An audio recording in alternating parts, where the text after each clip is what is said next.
Okay, ito po ang inyong Pinoy Firearms Instructor na gunsmith din naman. At bago ako bumati at magpasalamat ay gusto ko lang munang basahin ang mga comment. May isa ako ditong nakatawag ng pansin sa akin. Actually, hindi naman siya basher. Comment ito. At ako'y natutuwa na binabahagi ninyo yung inyong mga nalalaman para sa paglilinaw din. Ang sabi ni Ayan Louie Bahadi ay hindi po probable cause. Proof beyond reasonable doubt po. Yan ang sabi niya. Kasi criminal case po yan. Hindi ko alam kung abogado siya. Parang term ito ng mga abogado eh. At saka mere suspicious po is never ground to arrest a person.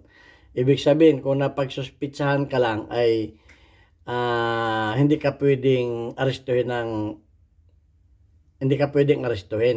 Ang sabi niya, not unless there is reasonable ground to believe that a person is arrested.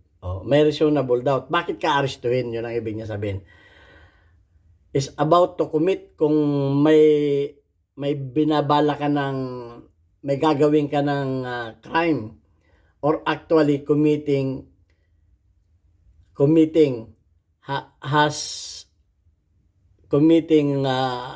crime punishable by law, o di kaya may ginagawa ka ng krimen, yung pwede ka na arestuhin. Mahirap po kung dahil lang sa duda ay pwede nang arestuhin ang isang tao. So ito yung mga argumento. Hindi naman tayo pa pwedeng sagutin yan, pero may gusto rin akong basahin na isang comment na pwede ring makasagot dun sa kanyang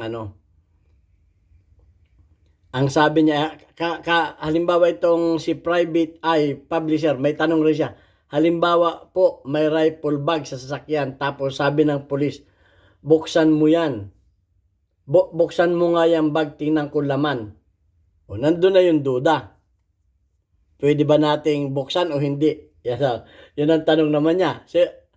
Wala pang crime yun duda lang yun. So, anong gagawin natin sa mga So, sasagutin natin yan. Kasi sabi niya, pag duda lang, ay hindi ka pwedeng arestuhin. So, anong mangyayari dyan? So, yun yung halimbawa ng duda lang. Pero meron pa rin isang nagustuhan kong dito. Si Gameboy G50. Gboy-G50. Ito maganda yung kanyang 16 years ago sa gun seminar. Okay, matensya ng gun seminar. Ito ang turo ng instructor namin na isa ring lawyer. Ito, galing ito sa lawyer ang sabi niya, lawyer na at police officer yung nag-conduct sa kanya ng seminar. Ang sabi daw ito, itago mo ng mabuti ang baril mo at huwag ka pa-search sa mga pulis. Okay, huwag ka magpa-search sa mga pulis.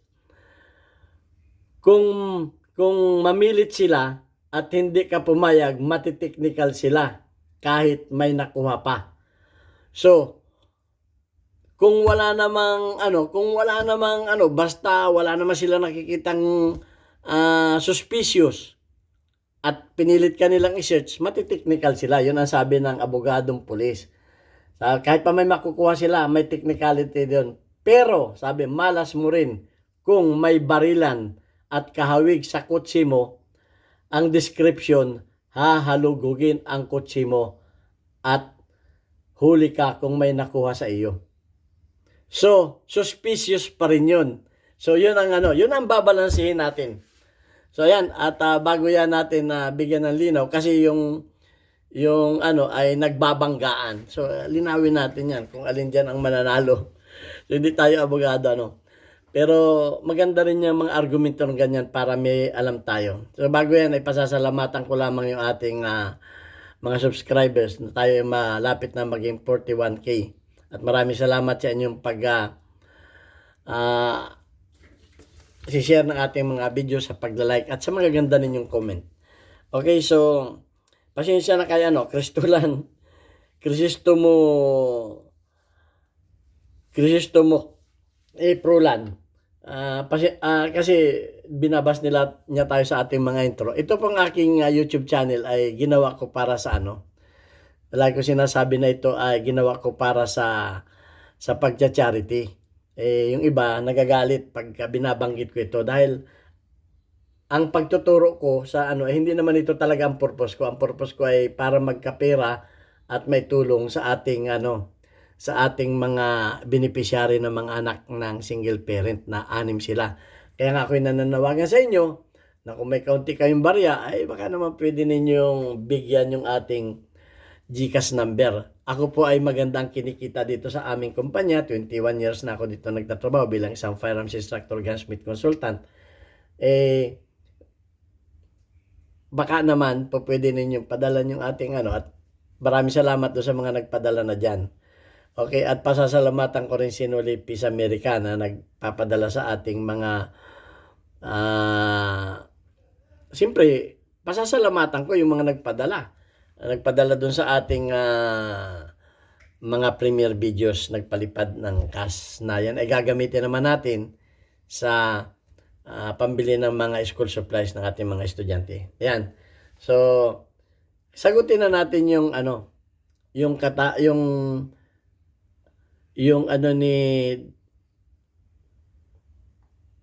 ni Ayan Louis Bahadi.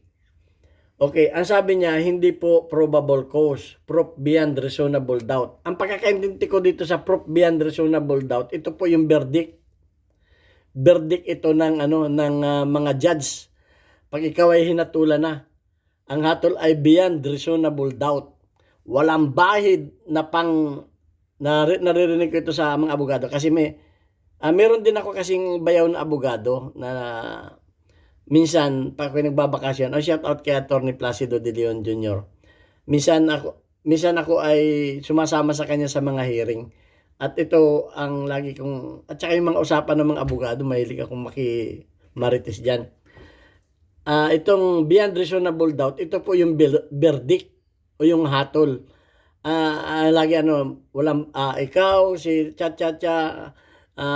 si Juan de la Cruz ay napatunayang walang bahid ng kasinungalingan. Yun ang beyond reasonable doubt kaya ikaw ay natulan ng pagkabilanggo ng ganito. Yun ay yung proof beyond reasonable doubt, yun po ay hatol ng korte yan. At pag ikaw naman ay na-acquitted, ay ang sinasabi naman ng mga judge ay dahil sa kakulangan ng ebidensya, ikaw ay pinawalang sala. Kulang yung ebidensya na inihain ng prosecutor. So yun ang mga naririnig ko. Kahit di tayo abogado yun ang natutunan natin. Kaya sa pag-aristo, hindi po natin po pwedeng gamitin yung beyond reasonable doubt. Pwede bang aristuhin yung pwede bang aristuhin yung yung duda lang. Okay. Tama naman yung sinabi na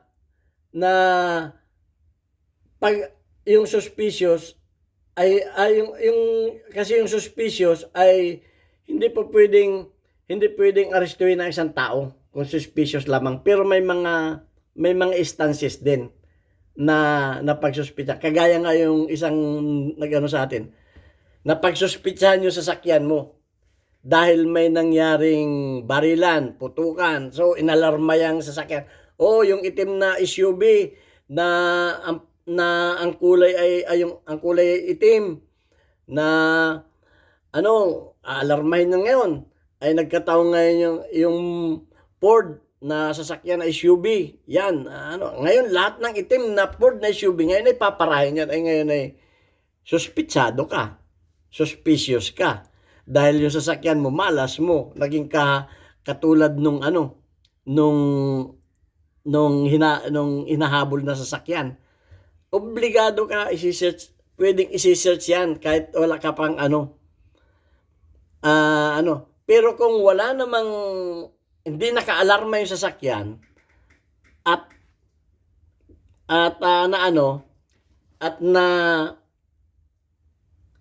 kasi At na ano, ito, kung hindi naka-alarma yung sasakyan at basta ka na lang isi-search, ay pwede kang tumanggi. At ang sabi nga dito ay, ang sabi nga, huwag ka magpa-search kung wala namang alarma. Pero, kung naka-alarma yung sasakyan, ay pwede ka nilang i-search. At pag may nakuha sa sasakyan mo, hindi sila matiteknikal kasi gumaganap sila sa tungkulin nila. Okay, pero kung walang walang duda, kasi napagdudahan yung sasakyan mo eh. Kasi katulad nga nung kanilang hinahabol na sasakyan. O yung lahat na Ford na Toyota, kulay itim, SUV, paparahin talaga yan. Kahit pa ikaw ay suspicious pa lang. Wala silang knowledge kung kung sasakyan, yung talaga yung sasakyan mo. So yun yung tinatawag na suspicious. Pwede nilang i-search. At pag ikaw ay tumangging i-search nila, ay pwede ka nilang arestuhin. Yan ang aking paniniwala. Pwede ka nilang arestuhin kung umaano ka. Bakit ka umaano ay may ganon. So yun yung mga suspicious. Ano pa yung mga suspicious? Ito naman yung isang suspicious pa. Ito. Halimbawa, may rifle bag ka sa sasakyan, tapos sabi ng pulis, buksan mo nga yung bag mo, tingnan ko laman. Ang sabi, pwede po ba yun o pwede ko tumanggi? Ano po ba yung, papakita ko muna sa inyo kung ano yung rifle bag. Ito yung rifle bag. Ito. Nakita ngayon sa sasakyan mo, doon sa upuan. Pagsilip ngayon ng pulis, may ganito doon sa passenger seat. Ay ngayon, i-request ngayon ng pulis, pwede bang buksan mo yan? Bakit? Ay suspicious yun eh. Pwede mo bang tanggihan yun? Pag tumanggi ka, aarestuhin ka ng pulis. Believe me. Ano sasabihin ng pulis? Ayaw buksan eh. Aarestuhin ka ng pulis kung ayaw mong buksan yun. Pipilitin kang dalhin sa presinto. Yun yung mga suspicious na pwede kang arestuhin pag ikaw ay tumanggi. Kasi suspicious nga eh. Ano pa yung ibang suspicious? Halimbawa ay may hot pursuit. Ano yung hot pursuit? Yung may nangyaring krimen, within 24 hours, hot pursuit pa yan. Hinahabol nila yung kriminal. Ngayon, ang description ng kriminal ay kalbo, maitim, ang suot ay itim na gano'n, tapos nakashort ng maong, gano'n. Basta yung description ay nasa iyo. Pwede kang arestuhin ng pulis. Sa suspicion lang. Pero, hindi ka nila pwedeng saktan o anuman. At huwag ka man laban. Kung inaaresto ka, sumama ka. Sabi nila, ikaw ay inaaresto namin. Babasahan ka ng Miranda rights nun eh. Siyempre, babasahan ka ng Miranda rights nun. Ikaw ay may karapatan na ganon-ganon, ganire, na kumuha ng abogado, lahat ng sasabihin mo. Ganon ang pag-aresto ng mga pulis eh. Lahat ng sasabihin mo ay pwedeng gamitin sa iyo, pabor o laban sa iyo pagdating sa korte. Arestuhin ka niyan. Di magpaliwanag ka doon. Kukunan ka ngayon ng salaysay niyan. Yun ang mga suspicious na pwede kang arestuhin. Ngayon, isa pa ring suspicious ay may kakambal ka. Malas mo, may kakambal ka, pero hindi ikaw yung may nangyayaring ganyan. Suspitsado ka. Kamukha ka nung inaaresto eh. Kamukha mo ito eh. Punta ka doon. Arestuhin ka. Hindi naman ibig sabihin na inaresto ka, ikaw ay may kasalanan na. Ngayon, ano naman yung probable cause? Yan, yung probable cause, sasampahan ka ng kaso, gagawin ka ngayon ng kaso, yung probable cause. Ito, naririnig ko to sa mga abogado rin eh. Kasi ako na 2 beses ako na demanda ha. Kaya may alam din ako pagdating sa court konti. Kasi nabasahan din ako ng 2 beses ako nabasahan ng pero puro acquitted ako. Malicious mischief, grave threats. Mayabang tayo nung una eh. So yun. Kaya medyo mabait na tayo. So, kaya may alam din ako pagdating sa korte. Ngayon, pagdating sa korte, pagdating na ano, gagawin ka ngayon ng habla, demanda, gagawin ka ng pulis, demanda. Yung probable cause, ibibigay ngayon sa judge yun. Yung judge. Ngayon, pag nakita ng judge na may probable cause, i-issuean ka ng warrant. I-issuean ka ng warrant para ikaw ay dakipin ng pulis at kung bailable, magbibail ka. At kung hindi naman bailable, ay di tangkal ka na kakaagad. Yun ang probable cause na sinasabi. Hindi hahanapin yung sa pag-aresto, walang probable cause doon. Suspicious, pwede ka na. Suspicion. Suspected ka na. Ikaw yung tinatawag na person of interest. Ngayon, kung lampas na yan ng reglementary period, lampas na ng 24 hours, ikaw ay hindi na pwedeng hindi ka na pwedeng arestuhin. Papadalang ka na ng summon. Papadalang ka ng summon para ikaw ay pumunta sa istasyon at ikaw ay doon hingan ka doon ng salaysay for investigation. 'Yun ang pagkakaalam ko diyan dahil nga tayo ay 2 beses nagkakaso. 'Yun ang at 'yun din ang sinasabi ng pagka wala pang 24 hours yung pwede pa silang mang-aresto ng yung tinatawag na hot pursuit. Yan. So, yun ang aking pagkakaalam. So, ang sumagot na rin dun sa katanungan na suspicious, pwede kang kung kamukha nga nung bag, nakita sa suspicious yung bag mo eh. Hindi mo po pwedeng itanggi yun. Pag sinabi ng pulis, buksan mo, pero hindi sila pwedeng magbukas noon. Yan. Wag na wag ninyong pabubuksan ang inyong gamit na sila ang magbubukas. Baka mataniman. Okay? So, wag kayong papayag, okay, buksan mo. Hindi ka pwedeng tumanggi doon dahil kasi suspicious yun. Pag ikaw ay tumanggi, nabuksan mo yun, aarestuhin ka nila. Dadaling ka nila sa presinto. Kasi may sila eh. Meron silang suspicious nga eh. May duda sila doon sa bag mo eh. Okay, so yan ang mga ground na suspicious. Okay, so nililinaw lang naman natin, hindi lahat, pero tama naman yung sinabi niya.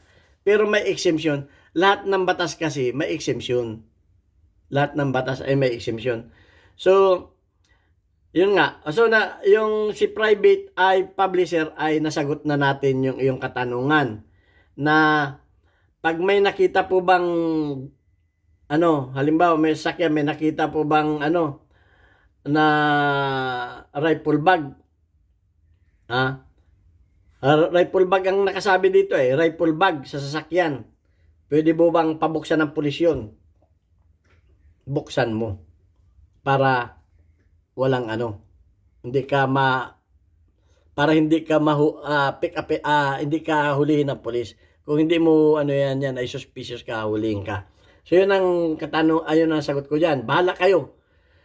Kung hindi ninyo buksan yan, ay bahala kayo doon sa pulis. Nasa pakiusap na kayo ang bahala mag-usap dyan. Pero hindi sasabihin ng pulis, wala tayong magagawa, ayaw buksan. Pwede nilang buksan yan dahil suspicious yan. Okay, so yun.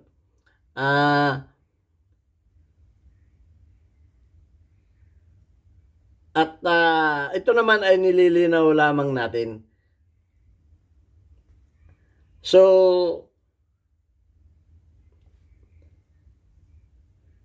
lilinawin natin na yung probable cause ay hindi applicable palagi. Ngayon, yung sinasabi naman niya na kung ikaw ay may gagawin na krimen, yung ang gagawin na okay, kita mo dito not unless there is a reasonable ground to believe that a person is arrested about to commit a crime about to commit. Suspicious na yun eh. Hindi ka pa nakakagawa eh. Gagawin mo pa lang eh. So, suspicious na yun. Suspicious na yun. Hindi po pa about to commit pa lang eh. At sabi, actually committing. Yung actually committing, hindi suspicious yun. Kasi ginagawa mo na yun eh. Pero yung aarestuin mo dahil about to commit, ano ba yung about to commit? ikaw ay naglalakad pa lamang na nakahubot-hubad yan, wala ka pang ginagawang ano, may suspicious na may sira na yung ulo mo. Ano yung ka na nun? Okay, o di kaya ay hating gabi. Ikaw ay nahuli sa isang lugar na suspicious yung ginagawa mo. Ano yung suspicious na ginagawa mo? Halimbawa, ikaw ay nasa isang private place. Na na lugar ay suspicious ka na. So, minsan yung suspicious ay hindi ano yun. Pwede kang nang maaresto nun. So, maraming klase na suspicious na pwede kang arestuin. So, at tama dito yung actually committing a crime, committing or has committed a crime punishable under law, yun. Walang kaduda-duda yun. Mahirap po kung dahil sa duda, pwede ka nang arestuhin ang isang tao. Yan po ay depende sa sitwasyon. Nasabihin ko, depende yan sa sitwasyon. Kung yan ay hot pursuit operation, ay pwede kang arestuhin. Kung hot pursuit alam natin yung hot pursuit, yung talagang may tinutugi sila. At yung description ay nakita sa iyo. Nakita sa iyo yung description. Pero kung wala naman sa iyo yung description, at lahat lamang na dadaan dyan ay kamukha nga nung halimbawa yung ang description ng sasakyan ay naging katulad ng description ng sasakyan na minamaneho mo na padaan checkpoint, ay may karapatan sila na ikaw ay halugugin yung sasakyan mo at maimbestigahan ka. Okay? So, yun ang kung yung description ng hinahabol nilang kriminal ay nagkataon na kaparehong-pareho nung description mo. Maitim, kalbo, ang damit ay yun, kapareho ng damit mo, suspicion yun. Okay, iba rin yun namang person of interest. Pag ikaw ay naging person of interest, ay yung pagkatapos na nung crime, tapos na yung may mga person of interest na tinatawag na yan. Yun yung mga ipapatawag for investigation. So, hindi naman tayo abogado, yun lang aking nalalaman. At kung may nalalaman pa kayo, wala namang problema. So, nililinaw na lang. Kasi, pinagbangga-bangga ko lamang yung inyong mga yung inyong mga comment. Maganda naman yung maganyang argumento. So, hindi ko sinasabi na, ang sinasabi ko lamang yung beyond reasonable doubt. Yan po ay naririnig ko sa mga verdict, hatol ng korte. Yung beyond reasonable doubt. Yung probable cause din, yan po ay nasa fiscal. Ang nagdideterma po ng probable cause ay fiscal. Fiscal po ang yung mga pulis, lang yan, file lang ng kaso yan. Bahala na si fiscal diyan. Gawa lang. Kumbaga sila ang tagaluto. Pagluluto niya, bigay sa fiscal yan. Bahala na si fiscal diyan. Pag nakita ni fiscal, may probable cause ito, papasa niya kay judge. Pagdating naman kay judge, may probable cause ito. May karapatan pa rin si judge na ibasura pa rin yun. May karapatan pa rin siyang ibasura. Hindi. Ito. Yun yung sinasabing nababasura yung mga kaso. Kulang sa walang probable cause. Yun yung mga probable cause at reasonable doubt. Yun yung gusto lamang nating ayusin. At yung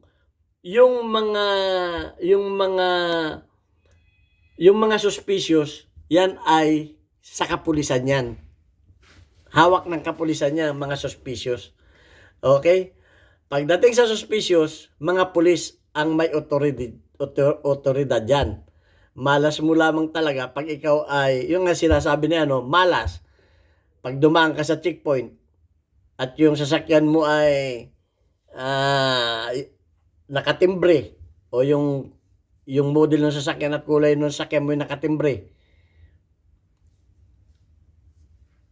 at may nakuhang baril sa iyo kahit palabag sa batas, kahit palabag sa kalooban mo, ikaw ay makakasuhan. Pero kung hindi naman nakatimbre yung sasakyan mo, lahat ng sasakyan lamang doon ay nahalugog, yun ay may technicality. Yun ang ating nabasa sa ano. So maganda yung argumento na ito. Okay, babasahin ko lamang saglit yung ating mga ano. Sana nakapulutan din ninyo ito ng aral. Mas maganda rin kasi yung may alam tayong konti sa batas para pagdating sa mga ganitong ano ay lagi kong sinasabi kung tayo makikipag-usap sa mga otoridad ay huwag tayong arrogant. Laging mababa tayo para mapagbigyan nila tayo sa ating mga kahilingan. Kasi kung tayo ay mas mataas pa sa kanila, ay authority sila, lalo tayong madidiin o mababaon. Huwag tayong magaling-galingan kasi mahirap na baka tayo yung magaling-galingan sa harap ng mga otoridad, lalo sa mga pulis. Ay, bakit ganyan? Ano suspicion ko? Huwag gano'n, makikiusap tayong gano'n. Ano ba kasi yung purpose nitong checkpoint na ito? Sabi naman sa'yo, meron kaming natanggap na yung kulay ng sasakyan mo ay katulad ng sasakyan at yung model ng sasakyan mo ay katulad din ng itong ganyan. Kaya may karapatan kaming halugugin yung sasakyan mo kasi may nangyaring crime o barilan o ano pa man. May nahabol kami na may droga o ano. So, willing ka ba na ano? At pag ikaw ay tumanggi, ay malalagay ka sa alanganin. Believe me, believe you. At kung may ma-search silang illegal dun sa ano mo, sasakyan mo, ay malas mo. Yun ang sinasabi. Okay, ang ating community spotlight, weekly highlights of your most engaged audience members including your top commenters. Okay, nagbabalik ang ating mechanic girl, si Chinchin Gutierrez, may 100% plus na engagement. Si Miko Paul Perez ay may isang engagement, mga luma pa siguro ito. Si Raymond Vincent ay may 55 na engagement. Si Prudencio, ito ay iba ang sulat. Donnie Hons ay 3 at si Norman Paul ay 43. Okay, maraming salamat sa inyo. Napahaba yung ating talakayan. At God bless us all. Thank you very much. Hanggang sa muli natin video.